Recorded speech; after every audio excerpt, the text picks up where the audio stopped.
আজ সকালের ব্রেকফাস্টে আমি করেছি, এখানে নিয়েছি ঘুগনি। কালকে যে ঘুগনিটা ছিল ওটা কালকে সেদ্ধ করে কিছুটা রেখে দিয়েছিলাম, ওটা দিয়ে আজকে একটু ঘুগনি বানালাম। তো ঘুগনি যেরকম স্বাভাবিকভাবে করার ওইভাবে নিয়মেই করেছি।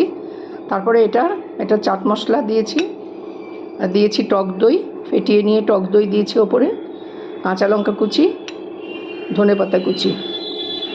আর আমি তেঁতুলের পাল দিলে সেটাও হয়, কিন্তু আজকে আমার ঘরে গন্ধরাজ লেবু আছে, আমি এই গন্ধরাজ লেবু আমি ওপর দিয়ে দিচ্ছি। এটার স্বাদ আরও সুন্দর হবে, আরও টেস্টি হবে। আর আমি ওপরে একটু এই ঝুড়ি ভাজা একটু অল্প ছিটিয়ে দেবো।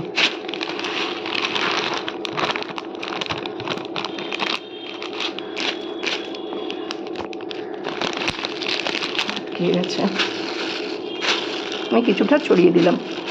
তো এটার স্বাদ হবে একেবারেই আলাদা। আজকে এটাই আমি জলখাবারে তৈরি করলাম। তো খেয়ে বলছি কেমন হয়েছে। অসাধারণ স্বাদ হয়েছে, আপনারা করে দেখতে পারেন। তেঁতুলের পাল্প দিলে চলে, হয় সাধারণত, গন্ধরাজ লেবু দেওয়াতে গন্ধটা আরও অন্যরকম, খুব ভালো হয়েছে। তো আজ এই পর্যন্তই। কেমন লাগলো আপনারা তৈরি করে দেখতে পারেন।